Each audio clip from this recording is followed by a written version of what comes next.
FM 89.1, Radio Universidad. Vamos a hablar con Omar Plaini, que es senador provincial y secretario general del gremio de los canillitas, ¿no? Sí. De los vendedores de diarios.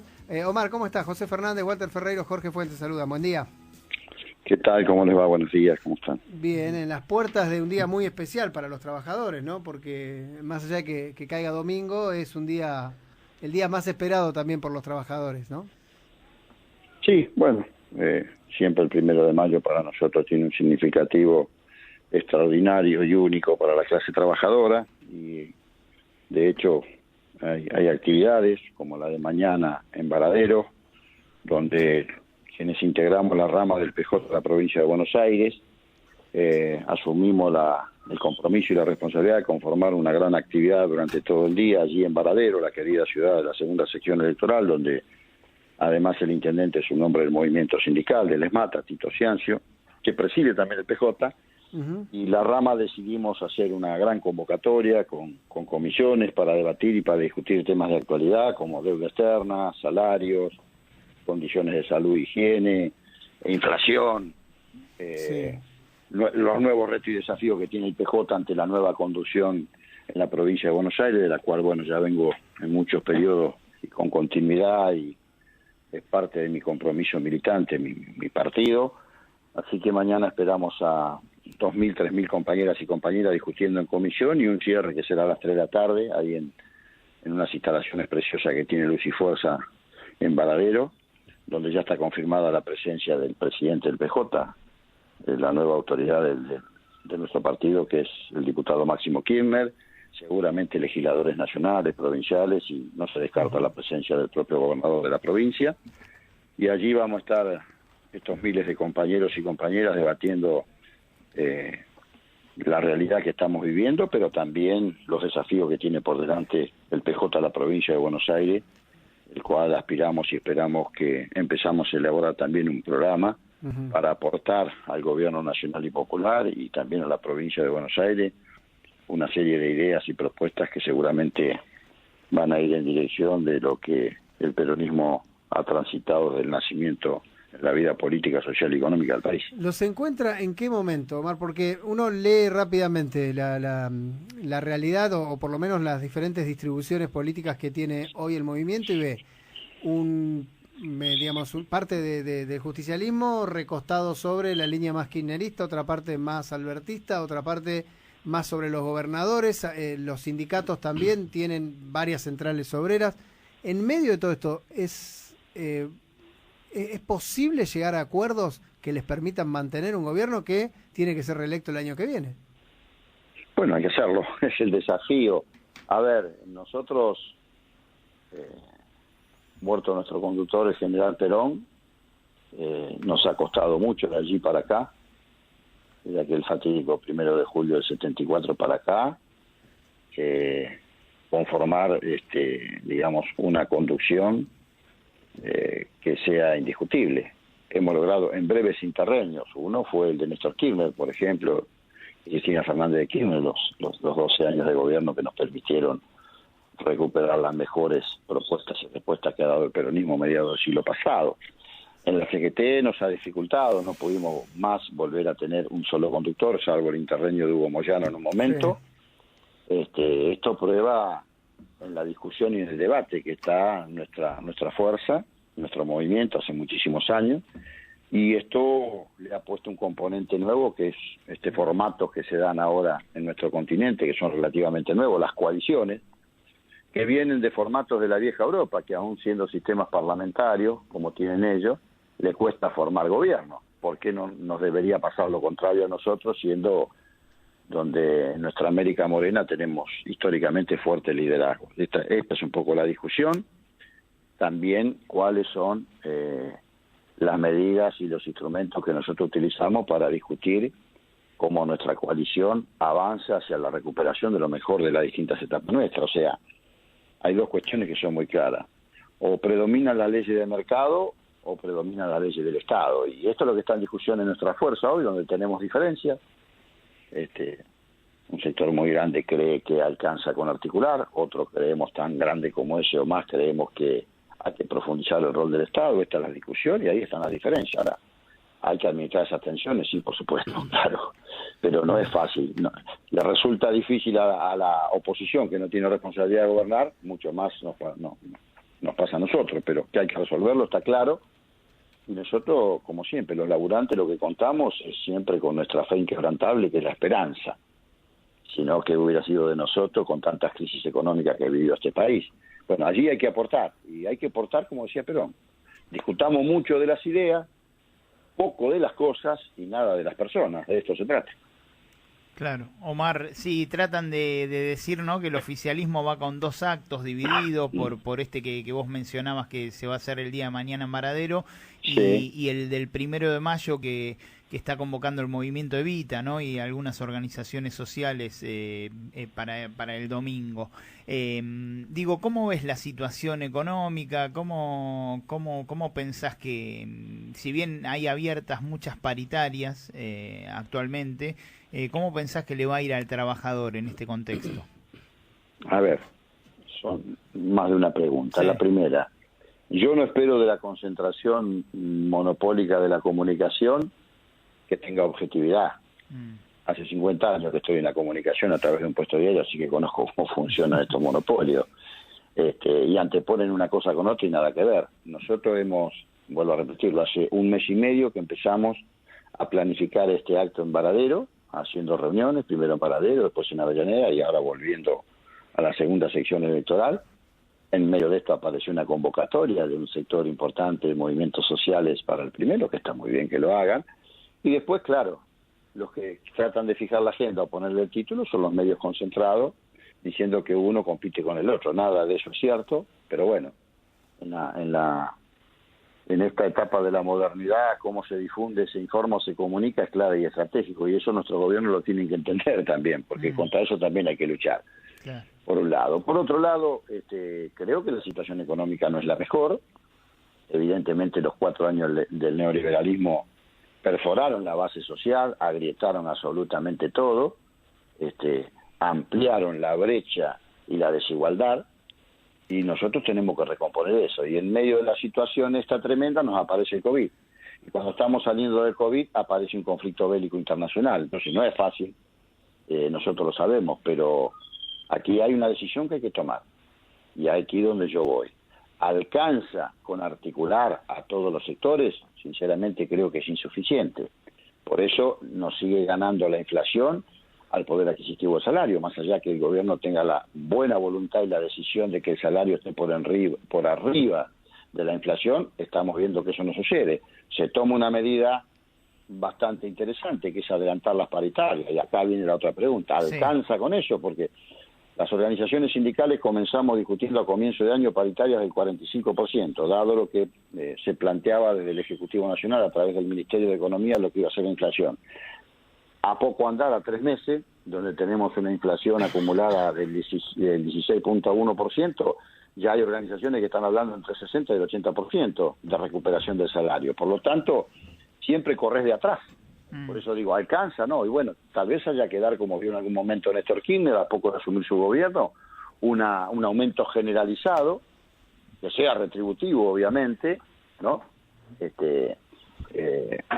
Esta es la discusión que hoy se está instalando. Ojalá alcance con las paritarias, pero también hay que decirlo, hay una asimetría enorme en los trabajadores asalariados, ni que hablar de la informalidad, ¿no? Ya ahí entramos en un terreno mucho más complejo y complicado, pero en los trabajadores que tienen trabajo genuino y registrado, la brecha es cada vez más grande entre distintos sectores de la actividad. Entonces, quizás un aumento generalizado, ya se probó alguna vez, achique esa pirámide y beneficie para poder disputar contra la inflación que no para, que no podemos siquiera controlar a los formadores de precios. Por más medidas que se van sacando, evidentemente hay que pensar, desde mi perspectiva, en sentar las bases de un plan quinquenal urgente, resolver la inmediatez, que es precisamente esos miles y miles de hombres y mujeres que no tienen la posibilidad de tener un trabajo formal, registrado, con recibo de sueldo, con salud, con vacaciones pagas, con formación,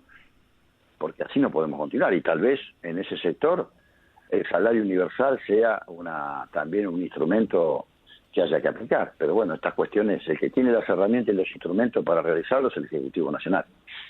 Bien, hablabas del evento del acto mañana en Varadero y haciendo hincapié en el PJ de la provincia de Buenos Aires. ¿Cómo ves, si ves que desde ese lugar, desde la provincia, digamos, que más aporta a todo el país a nivel población, a nivel también PBI, si puede haber un candidato a nivel nacional para el año que viene o cómo lo ves, si como se adelantó ayer Tucumán, si se va a terminar votando antes en Buenos Aires que en la elección nacional? No, a ver, el PJ tiene una responsabilidad, del cual me hago cargo la parte que me toca, un PJ que lleva muchos años, por distintas razones, y esto sin responsabilizar a nadie en particular, un PJ que no ha dado respuesta a su propia preponderancia que tiene como partido dentro de cualquier esquema que se piense en la nación, saliendo ya de la propia provincia. Estoy hablando del Partido Justicialista, que lleva muchos años sin que siquiera haya elaborado un programa, una plataforma. Esta es la discusión y este es el desafío que nos espera este nuevo Consejo Provincial del PJ de 48 consejeros integrantes, con ya una presidencia decidida, 2 vicepresidencias y una tesorería. Ahora tenemos que ver las demás secretarías cómo se componen. Ya hemos hecho nuestra elección interna en los 135 distritos el 27 de marzo. Ya están todas las autoridades electas. Por eso nosotros vamos en esta dirección. El PJ tiene que ser una fuente dinámica de aporte de cuadros para la discusión y el debate político de qué país queremos y qué provincia queremos. Esto para mí es así de tajante y de contundente, y ojalá con esta nueva conducción lo podamos concretar. Por eso tiene sentido lo que mañana estamos realizando en Varadero y va en esa dirección. Claramente. Después, desacoplar la provincia de Buenos Aires de las elecciones nacionales, yo no es un tema que lo he analizado, ni me parece tampoco conveniente hoy. Yo creo que tenemos que hablar otra cosa y tampoco hablar de candidaturas. Tenemos que hablar primero, continuar después del 2023, que esa es la premisa fundamental para nosotros, ver cómo administramos esas tensiones y cómo definimos retomar lo mejor que nosotros hicimos. Primero, con el advenimiento del peronismo a mediados del siglo pasado, que pasamos de un país agroganadero a un país industrial, con todo lo que ello significó. Retomamos comienzo de este siglo con Néstor Kirchner y luego con la vicepresidenta actual, la doctora Cristina Fernández de Kirchner, como presidenta de la Nación durante 2 periodos, y generamos en esa etapa 5 millones de puestos de trabajo. Y quiero aclararlo esto, y es bueno que lo diga, y permítanme, con las mismas leyes laborales que tenemos, que tanto denuestran y atacan los neoliberales y la oposición nuestra. Con esas mismas leyes laborales demostramos que se puede generar empleo y trabajo genuino. Es mentira que hace falta una reforma laboral. Y más digo, donde se realizaron esas reformas como en Brasil o en Grecia, y podría seguir citando países, no generaron un solo empleo nuevo. Entonces, estas cuestiones las que tiene que discutir nuestra fuerza, principalmente nuestro partido. Yo vengo de, obviamente, una casa peronista y, como no podía ser de otra manera, milito en mi partido de toda la vida. Otras fuerzas progresistas lo discutirán en sus ámbitos, y todo eso en esta coalición que conforma tenemos que ponerle centralidad a estas discusiones. Los 3 grandes principios están, no los voy a reiterar porque ya parece que uno se quedara en el pasado, no, son más reales que nunca. Y el problema, en definitiva, no es la grieta es un invento y una mentira que se instaló mediáticamente a través de hombres y mujeres que salieron a decir eso de muchos sectores. Y en realidad ese no es el problema. Puede haber una discusión, un debate, una grieta entre dirigentes, entre periodistas o entre cualquier sector que ustedes busquen de la sociedad. El problema en la República Argentina, como en el mundo capitalista que vimos, es la desigualdad. Sí, pero acá en este momento nosotros estamos hablando y hay un pibe que para hoy tener la panza caliente tiene que ir a un comedero popular o a un merendero popular. Bueno, eso no puede pasar, y mucho menos en la Argentina, que no nos falta absolutamente nada. Y creo que lo que pasa, Omar, lo que pasa es que hay yo no coincido tanto en esto de que no hay grieta. Yo creo que sí que hay una grieta, y creo que hay un montón de gente, lamentablemente, que no le importa que haya un pibe que hoy no tenga que comer, ¿eh? No le importa, ellos quieren hacer su negocio y seguir adelante con su negocio, y están muy bien representados. Bueno, pero eso no es un problema de grieta, eso es un problema de insolidaridad. Ah, también, bueno. Importa un rábano, no, bueno, pero esos son los neoliberales que tienen otro modelo de país, claro, que ven la ley del mercado. Nosotros no. Nosotros lo dijo muy claramente la vicepresidenta hace unos pocos días en el CCK, lo sintetizó de una manera magistral como solo puede hacer una estadista. Dijo, o las leyes del mercado o las leyes del Estado. Y esto es lo que estoy planteando en esta charla que tenemos, esta síntesis. O nosotros aceptamos las leyes del mercado y creemos que articulando alcanza, que articulando y sentando en una mesa, voy a dar nombres para hacerlo más preciso, que Paolo Roca del Techín se va a poner de acuerdo con nosotros y no va a despedir trabajadores cuando se le antoje porque nosotros acordamos. No. Esa correlación de fuerzas se modifica cuando el Estado juega un rol, cuando activa e interviene fuertemente en el proceso socioeconómico. Esto es lo que estoy planteando. No, es que esa es así, nuestra diferencia en la coalición. Coincido con usted, pero también hay un montón de gente que está fuera del sistema laboral. Digo, claro. No sé, los chicos del delivery, por decir algo. Y los chicos del delivery, vos los escuchás y te dicen, no, porque no hay que pagar más impuestos. Y digo, la pucha, ¿y quién te va a pagar a vos si no pagan más impuestos los que más tienen y los que evaden? ¿No? Digo, en eso me parece que les está faltando a un sector de la política llegar. No llegan ahí. No, a ver, no, ¿por qué no llegamos ahí? No sé. Por algo muy sencillo, no lo dije al comenzar, creo, o si no lo dije, lo vuelvo a explicar.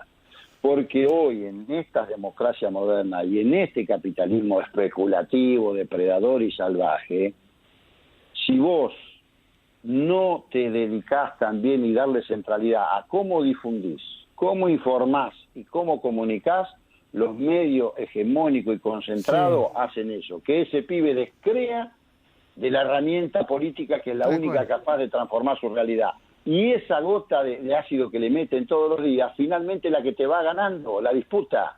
Entonces confundimos grieta con desigualdad. No, el problema es la desigualdad. La grieta puede haber entre dos dirigentes, es un problema dirigencial, pero la desigualdad es lo que te lacera el alma y lo que hace que esos jóvenes, por ejemplo, realizan el delivery, una tarea que en la modernidad avanza y avanza, porque la evolución del mundo no la vamos a parar, pero para eso está el Estado, para regular. Fíjate que la pandemia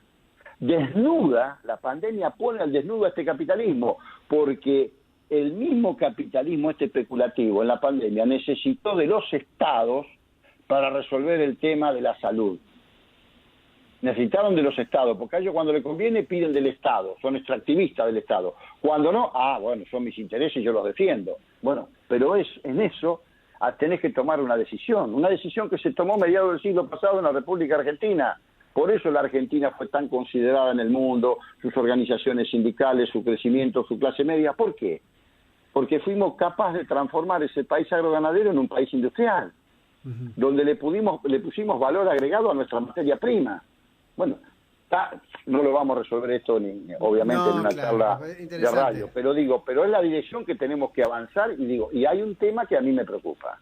Cómo conceptualmente te impone hasta el discurso la derecha y los sectores concentrados de la economía y la comunicación, y nosotros siempre vamos a la defensiva.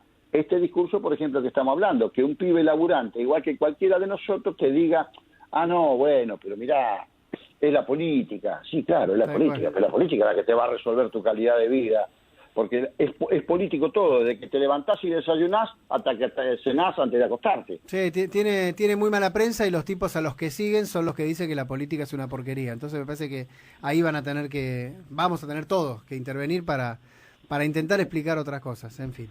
Pero fíjate, te aparecen un par de espantapájaros, como lo que estamos viendo, estos libertarios, que yo creo que los pibes no los siguen por las ideas, porque no saben ni de qué le están hablando, pero sí por los personajes. ¿Y quién instala a esos personajes? Sí, hasta nosotros mismos a veces le terminamos dando identidad, pero ojo. Sí, es un debate que tenemos siempre acá nosotros. ¿Y qué hacemos? ¿Los escuchamos o no los escuchamos? A mí me parece que mirar para otro lado, también ignorarlos es peligroso también.